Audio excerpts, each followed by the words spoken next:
Very good. So give me 1 second. I haven't done this in a while, so it will take some time for me because I want to. No, that is not what I want to do. No, let me stop sharing and let me. Some more people are joining. So now I'm going to share again. Here we go. Here I go.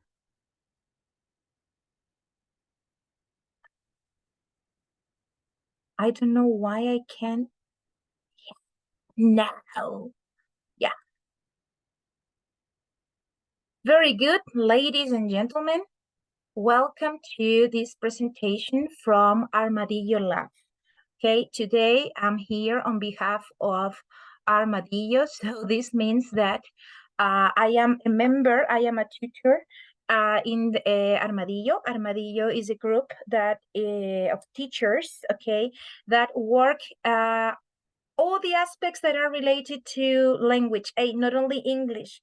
Most of them work in Spanish. So if you are writing your thesis, if you have problems writing a report, this is the place, okay? Then at the end of the presentation, I will show you how to do it, okay? Because we have very, very nice teachers that can help you, and you can book some time with them and you can make it.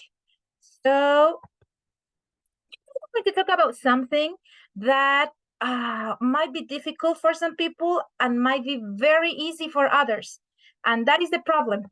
It seems that for some people, having an oral presentation is like easy peasy. And for others, it might be a pain in the neck, okay? So today, what I want you is to see and to travel with me, okay? Because I think that when we are having an oral presentation, like with everything that is difficult, we need instructions. In my case, one of the most difficult things that I have had to learn in my life is cooking. Okay, I am not a natural. So today, we are going to do something like that, okay? We are going to cook, okay? And I'm going to show you my secret recipe. Okay, when we are creating an awesome presentation, we first of all need a kilogram of information command. Okay, we need some audience attention, which is very important. That's why I am so grateful with Marianne, because I can see her eyes, and that makes me feel more confident at the moment of presenting. So you always need to have your audience attention. If you don't have the feedback, the presentation may be kind of flat. Effective visual layout, a bit of storytelling and metaphor chips, and 4 spoons of body language. Regardless, okay, of the type of presentation, maybe you are presenting in online or you're presenting in a face-to-face format. Anyways, you need to have some kind of body language. So we're going to start to check on each of these ingredients. Guys, can you tell me, am I recording? Yes? Yes. So here we go. First of all, information command. Some people think that information command is like, I know what I have to present. And that is your big problem. That this is not knowing, okay, what you have to present. Because sometimes you really know it, okay? The key over here is to know how to differentiate ideas from concepts, because this is not the same. I'm going to give you one example.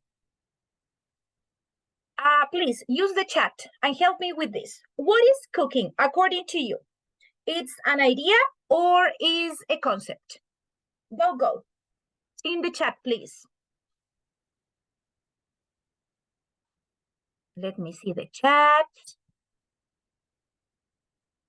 Some people are saying that is a concept.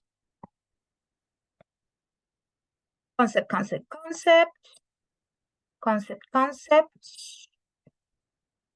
Everyone's writing some more concepts? Yeah.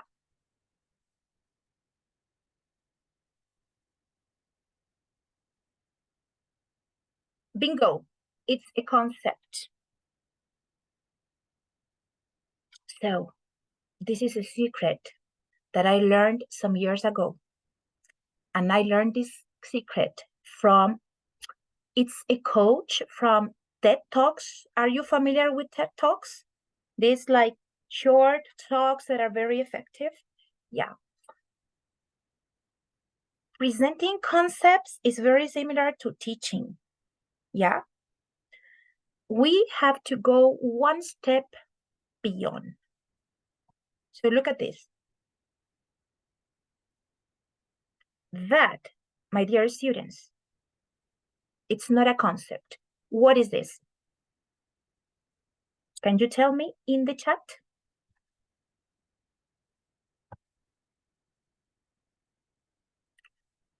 Very good.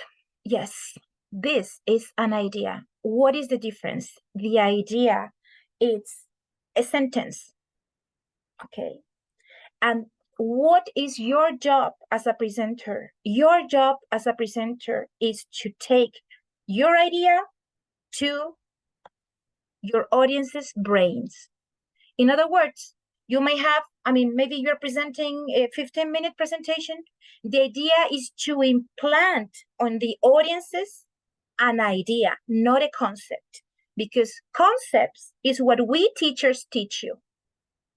When you are making a presentation, to make a memorable presentation, don't focus on concepts, okay? Focus on ideas, okay?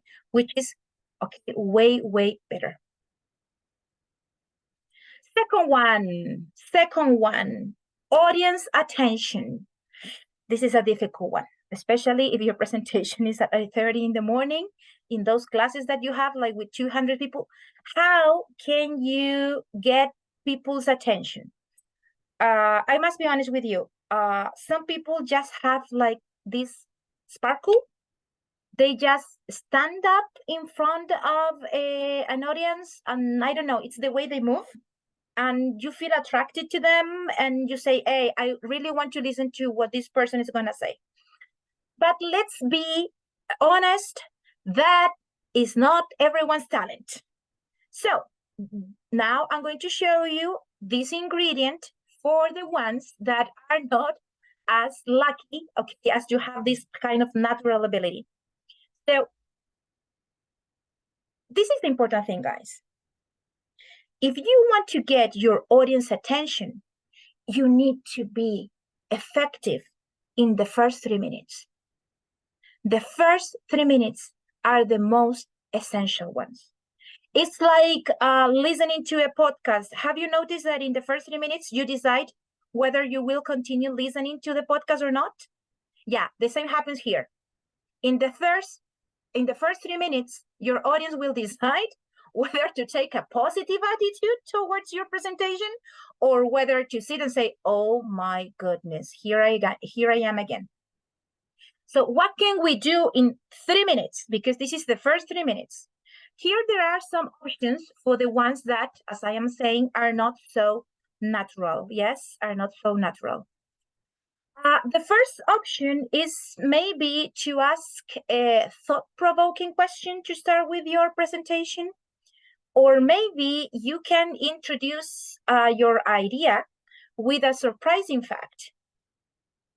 And the most effective one, I would say, is telling a story. And you will say, but why? Because our brain is programmed to listen to stories. Our brain loves stories. So you can explain the same thing with that exposition and with a narration. And believe me, neuroscience says narration will win. Okay, narration will win. So, you know that I am an English teacher, so I don't know so much about this. Therefore, I asked for help.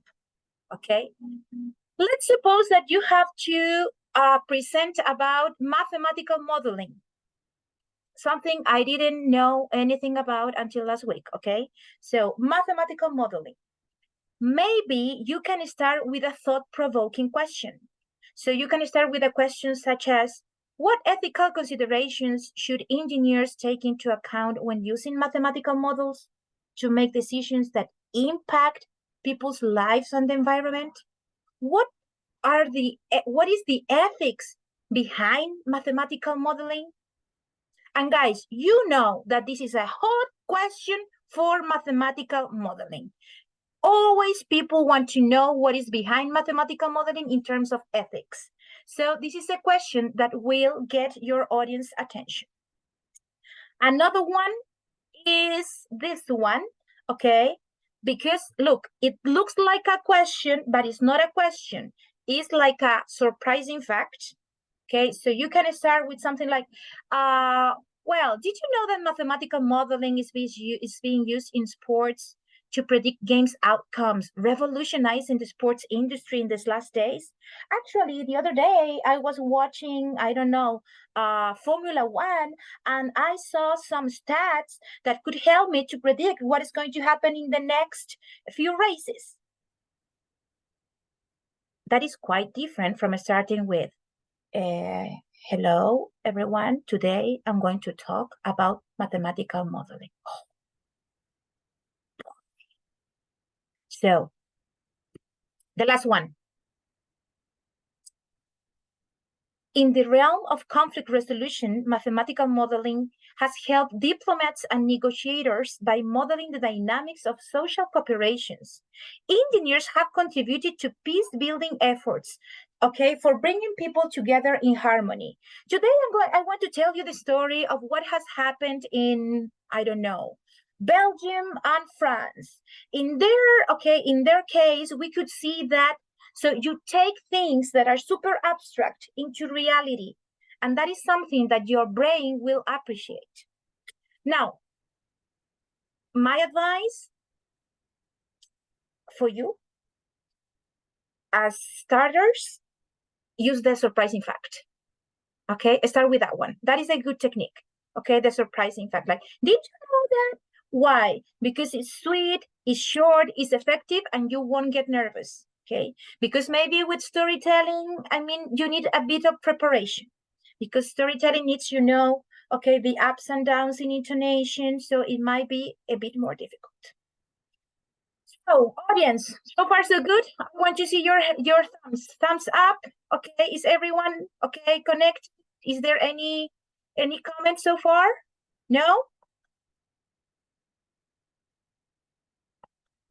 I will take that silence as, okay, a positive response, okay? I will assume everyone is doing okay. Yeah, good. So, super important. I have something in the chat. Okay. Thank you, Carlitos. Thank you so much, okay? So,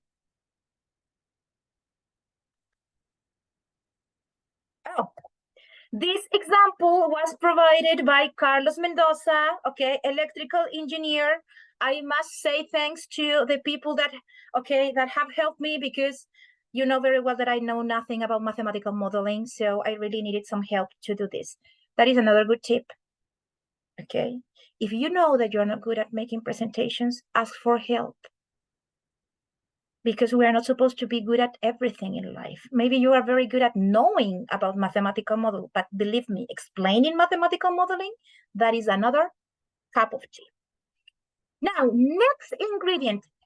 Guys, this the most important tip, okay? This is something you're gonna thank me for the rest of your life, because it's simple, beautiful, and effective. Sometimes I am in the university and I ask you to create posters or presentations, and you don't know this. And this is something so easy, but at the same time, you don't do it. Guys, when you are making any sort of presentation in which you have visuals, in which you have graphs, graphics, you need to keep a percentage, a balance in your visual layout. This applies for PowerPoint presentations, Canva, academic posters, okay? 30% might be pictures, charts, graphs, okay? The graphic part, the visual part, yes? Okay, we're going to have the graphics. Hey, graphics is everything. Graphs are the ones that are related to stats. The other 30% is the text, because presentations are not supposed to be wordy. This is a very good way to test if a presentation is good or not. For instance, a PowerPoint presentation. If you can download the presentation, if you can check the presentation and you can understand everything in the presentation without the presenter, that is an awful presentation. Why? You may be wondering, like, what?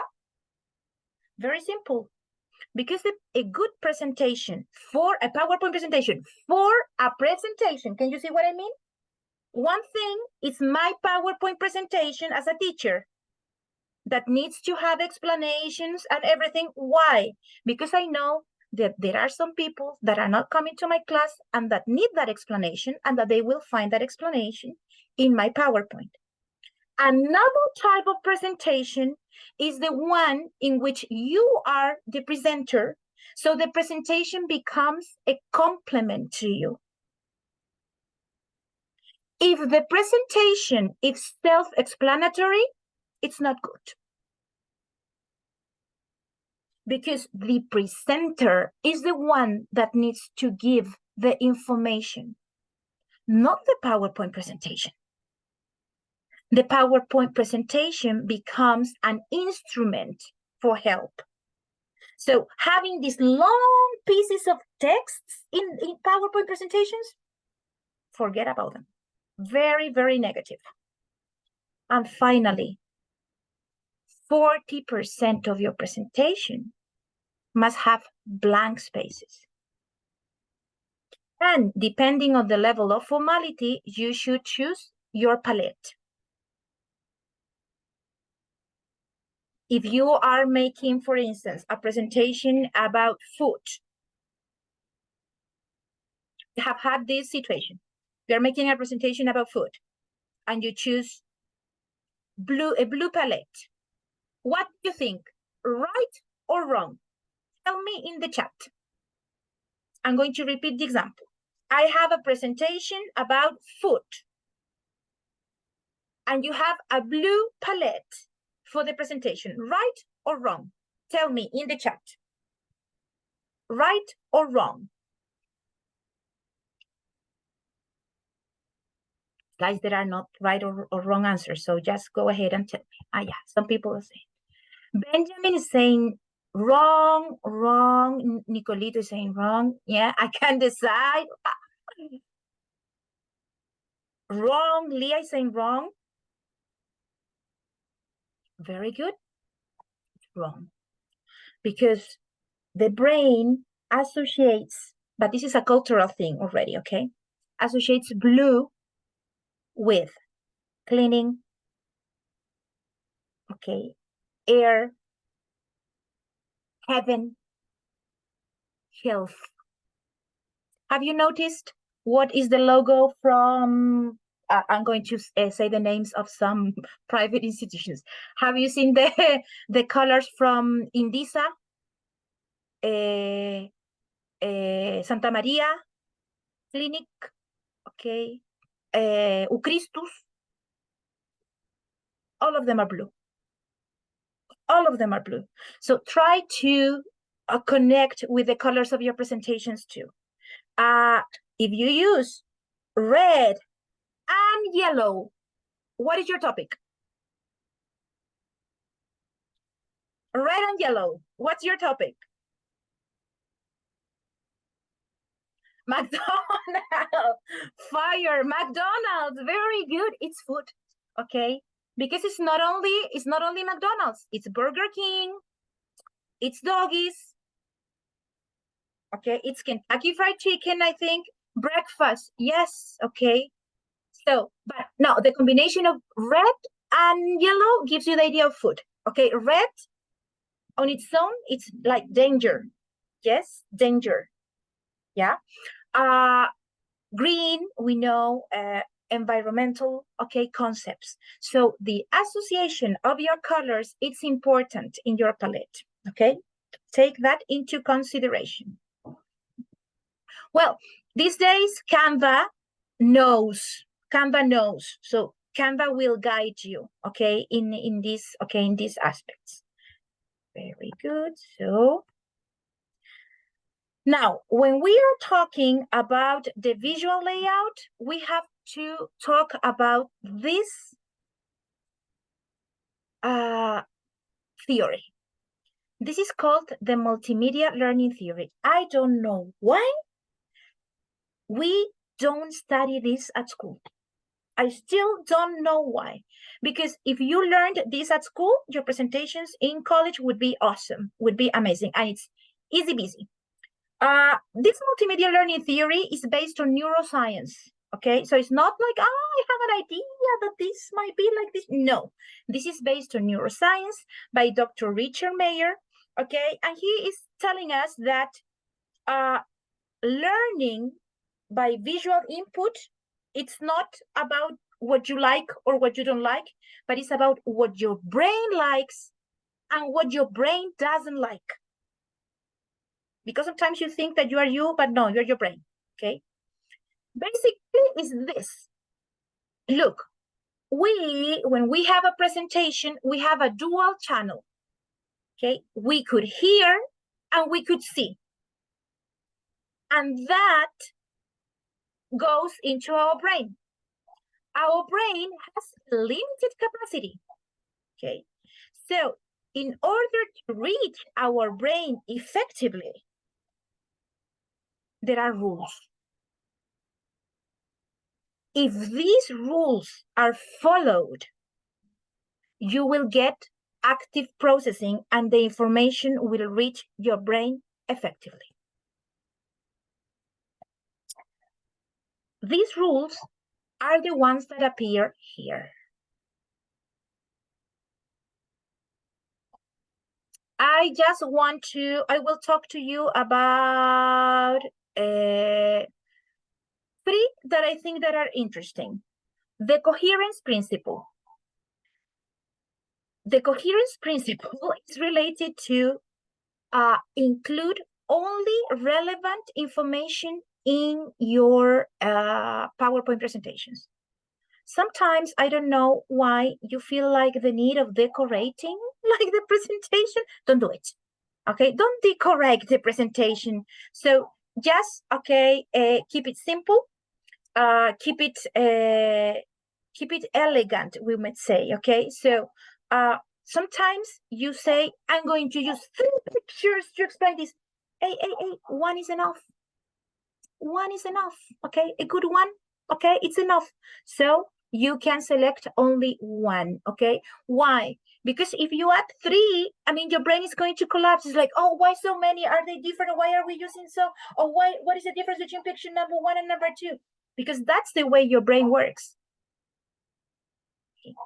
Another that is quite good is the redundancy principle. Look, graphics, when we say graphics, let's remember it's everything that is visual. Pictures, graphs, okay, tables.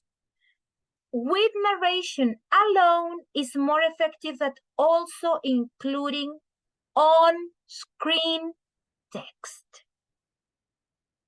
So if you have your stats and you're going to explain these stats, is there a need of a long 5-line explanation below the stats? No, because your brain is, I mean, guys, we're not programmed to do 3 things at the same time, because we're working with 2 channels. So your brain is going to be able to see this stat, and your brain is going to be able to listen to the thing you're explaining about the stat. So avoid overloading the channels, okay? That is another one. And this is the most important one, according to me. Okay, this is according to me. the personalization principle. Present words in a conversational style rather than formal style, including the use of personal pronouns, I and you in script, especially in early stages. When you make a presentation in a conversational style like the one we're having now, the audience will perceive, it's not the audience, it's the brain, will perceive and will get that information more easily. Because our brain is programmed to have conversations. Okay, now over here, if you just Google Mayer's principles of multimedia learning, you are going to find awesome videos in YouTube about the principles. The principles, I think probably this is the latest version of the principles. Be careful with that. So Google 2017, because there are many principles. There are some that are like previous to this one. There is like a first edition of the model. It contains less. It contains sort of 8 or 9 principles. They have been changing basically because of the use of technologies. Yes? Good. Next ingredient.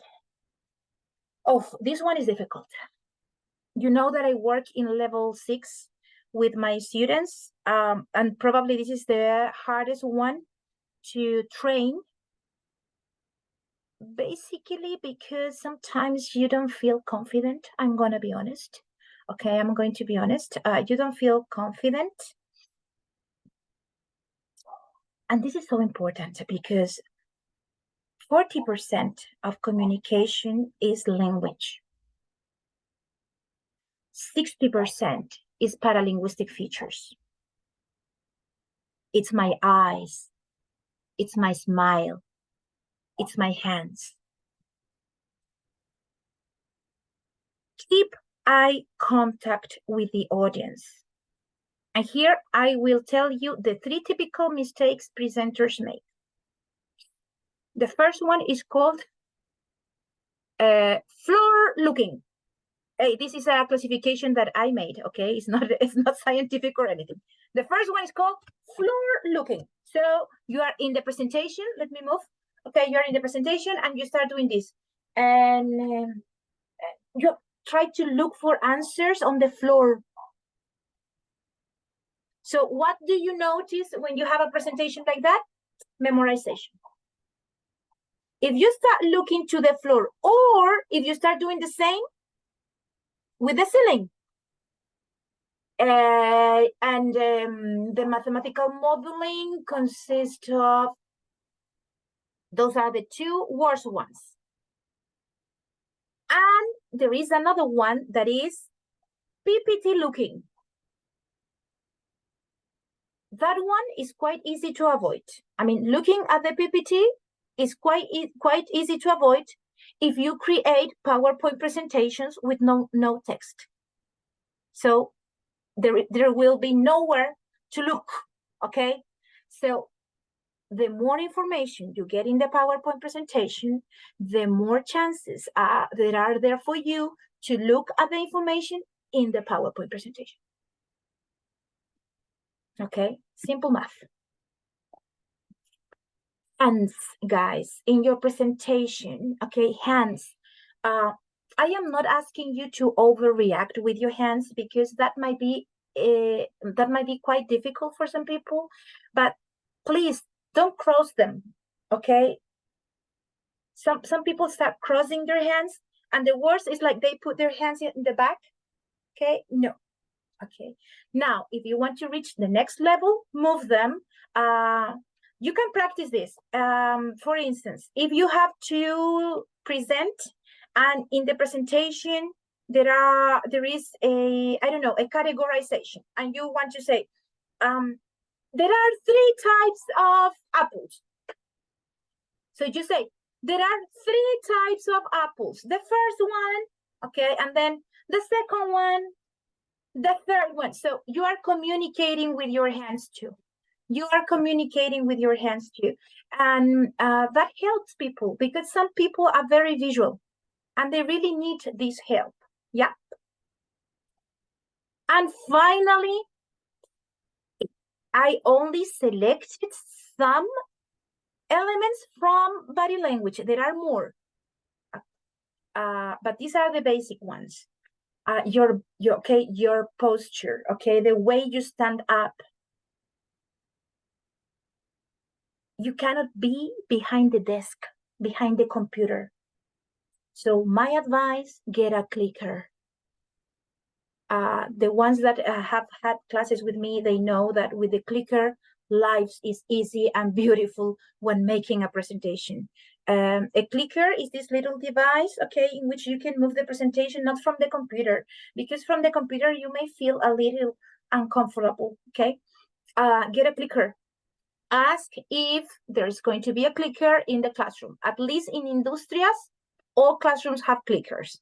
I don't know if it is because it's industria, so all classrooms have clickers, but you can ask, okay? You can ask. Anyways, it's a very nice Christmas present. You can ask your families for a clicker because it's not very expensive, okay? To have your own clicker for your presentations. Can you see the drawings there? I mean, the cartoons. It's like, yeah, your body cannot be closed. Can you see? Like if you are like this, okay, or if your hands are like crossed like this. Oh, no, this is the negative posture. Look at this. This is not possible. It's not possibly, okay, this is not possible, even energetically speaking. Okay, so no, this is something you cannot, okay, you cannot allow. Okay, your hands, okay, over here, next to your body. Don't place them behind you. Don't place them, okay, over here either. So far, so good. I'm getting to the end. I'm getting to the end. Is there any question so far, people?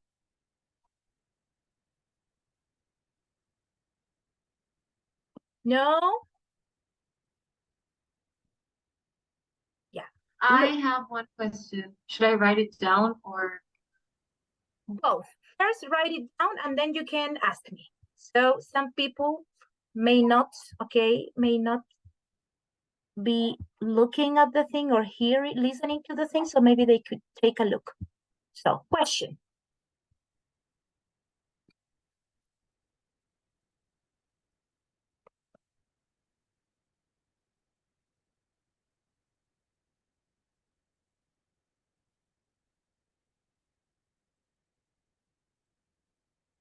It's in the chat.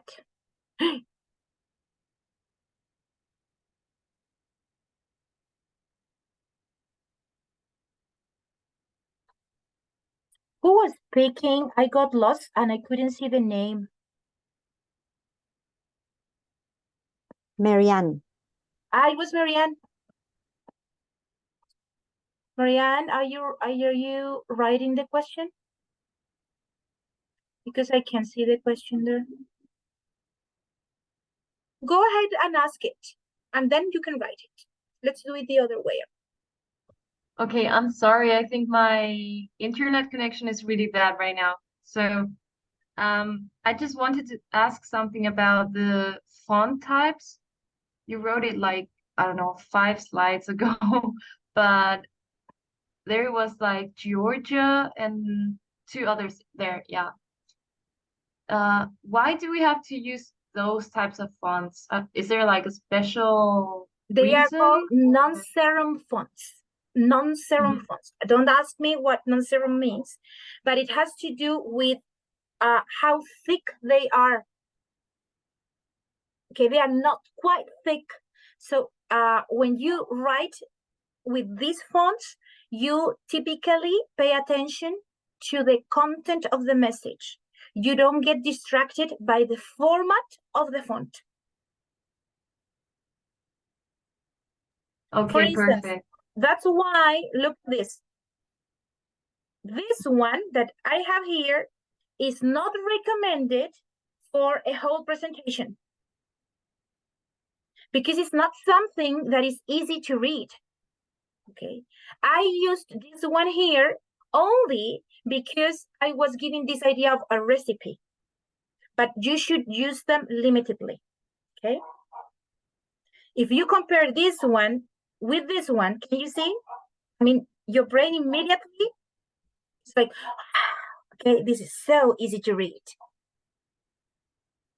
So when you are making a presentation, especially for a lot of people, avoid these ones, okay, for many slides, maybe just to use them, okay, in very limited spaces. Yeah, now I'm going to get back to, yeah. Once upon a time, one of the most important ingredients in a presentation, and here we go. Storytelling and metaphors, when well used, can lead to a higher level of cognition in terms of understanding. I'm going to explain it with this example. So, Israel, are you there? Yes. Would you help me reading? Yes. The chain rule, it is a fundamental concept that allows you to find the derivative of a composite functions. It states that to find the derivative of such a function, you should multiply the derivative of the outer function by the derivative of the inner function, creating a link between the two functions. Functions rate of change. Thank you, Israel. Thank you so much. So, and over there you have a picture, okay, of the chain rule, and this is boring. This is not attractive, especially if you're checking this for the first time. This is a regular explanation, a normal explanation, yes? We could make some changes for this. What if I told you that the chain rule is like an onion?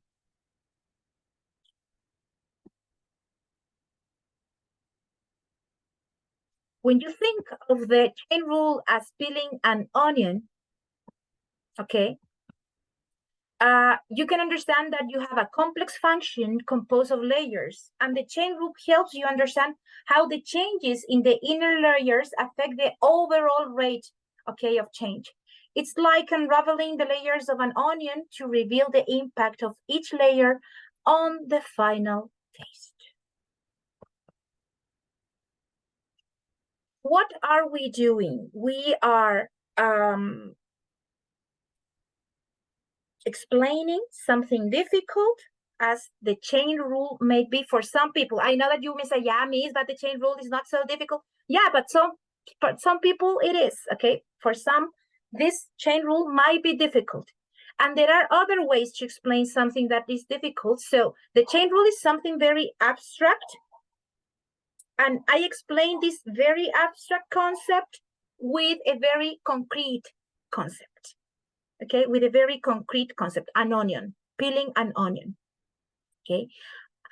After that, the idea is not to get stuck here. This is like an initial approach to the explanation. After that, you jump into the regular explanation. So it's like a choreography. Can you see? This is one option. And the other option, and this is what we call a metaphor. Okay, so in this metaphor, the chain rule is an onion. Okay, that is the metaphor that we use. The chain rule, something abstract, explained as something concrete, an onion. Let's look at this one. In here, we have a narrative. So I could explain it, okay, saying things like, Samantha was driving on a wide mountain road. Her speed was constantly changing. Suddenly, she had to brake hard to avoid a deer. The conflict between her need between her need to stop quickly and the uneven road require her to calculate her car's deceleration. So over here, what do I have? Story to explain. Storytelling. Storytelling will always be the most effective way to explain something that is difficult.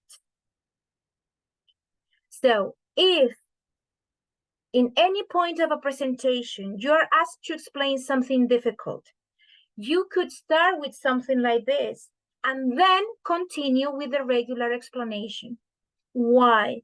Because in that way you are going to show that you really master the content.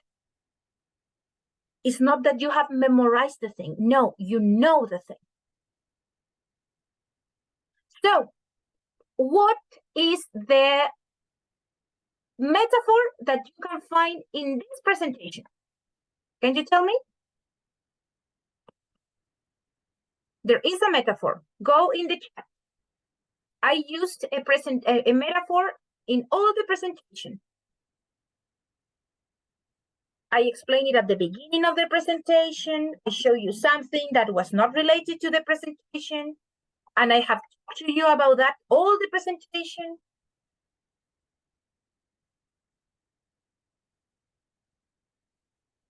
Very good. So,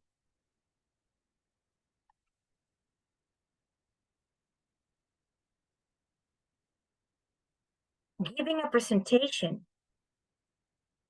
has different layers and different components. The most important one is information command. I mean, you may have all the other elements, but if you don't command information correctly, I mean, you are lost. The visual layout will be a very important second element. How you tell a story or use a metaphor.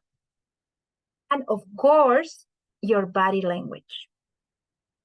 All of these elements create, okay, a presentation.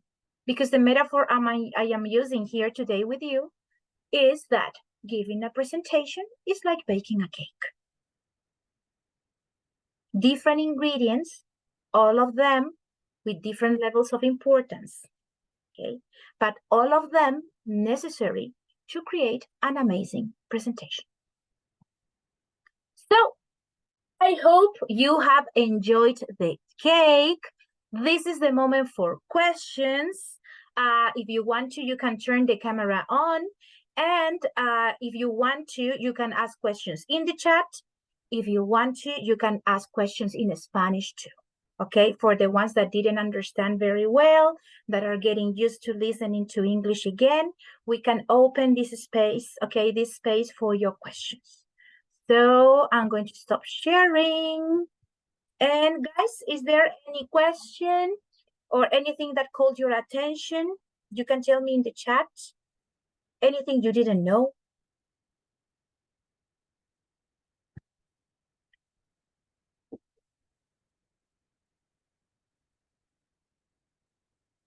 Oh, Marianne, you like it. Very good. I hope it was useful. Guys, is this something useful for you?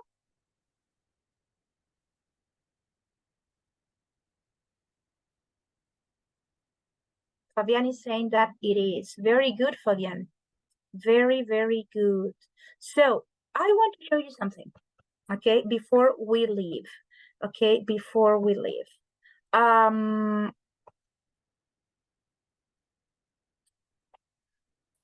If you want to write your CV in English, if you're having trouble with your thesis in English, if you need help with your research paper in English, if you want to improve your oral presentations, okay, you can find me, okay, where? Armadillo Lab, okay, when on Wednesdays from 2 p.m. to 6 p.m. and Fridays from 2 p.m. to 4 p.m. You can schedule, okay, a session with me, 1 hour. We can work together. We can improve your writing. we can improve your CV. We can work on any oral presentation you are preparing. It's free time, so it depends on your needs. Okay, it depends on your needs. This is the Armadillo webpage. Okay, I know that it says Laboratorio de Escritura because some students ask me, but Miss, it says Laboratorio de Escritura, but it also includes this part, okay, this part about oral presentations, formal presentations, academic posters, and it has this English component. And of course, you can also get help in terms of your Spanish. Okay, if you need help with abstract writing, thesis, your CV too, we always have lots of workshops and activities, so try to get connected with this, especially the ones that are in the last years in their programs, because sometimes you struggle with things on your own and you don't know that there are some options and possibilities. So before we finish, I would like to ask you if you could write in the chat whether you liked the workshop, if it was useful or not, and if you have any ideas, because maybe we can have other workshops for you about oral presentations. For instance, I was thinking of having a workshop of oral presentations for thesis, like how to prepare your thesis presentation. Okay, I think people that this presentation is not something that is only useful in English. I think it's useful in life. You will have to make presentations for the rest of your life. So it's in English, I know, but it's something that you can use in any other language, I would say. So I'm gonna give you 2 minutes, okay, for you to write maybe any other idea, any other suggestion, and whether you like this or not, if you find it useful or not. Okay, and or if you have any question. So you can write in the chat in English or Spanish. I can see where the chat is here. It's been a while since I haven't used Zoom.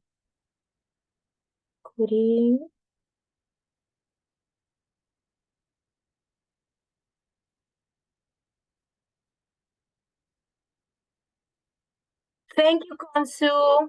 Yeah, good presentation is a presentation that starts with an idea and gets and makes and it takes you along the presentation, and then if you can get back to the same initial idea, that it's a very good technique for making presentations. It's like a circle, you know. You start here with the idea of the cake, yes, at the beginning, and then we travel, we made some, okay, we talked, okay, and then we reach the same initial point, but with more knowledge. Good. So I see that there are no comments. Yeah, Marianne. Thesis presentations and abstract presentations would be amazing. Yes, okay. Thesis presentations, I think, yeah, it might be a very good topic probably, because those presentations have a high level of formality. Those presentations require a different format, okay? They may have a very specific format, so we will kindly accept, okay, that suggestion. So very good, people. I think that that's all for today. I know that some of you will be working with oral presentations in your classes, so feel free to schedule time in case you want to check it. So that's all for today. Thank you so much for attending this this presentation. I hope it has been a useful moment for you, and thanks for joining. Okay, thanks for joining, because it's your free time, and I feel really honored to have you here. So that's all. Thank you so much. Bye bye, guys.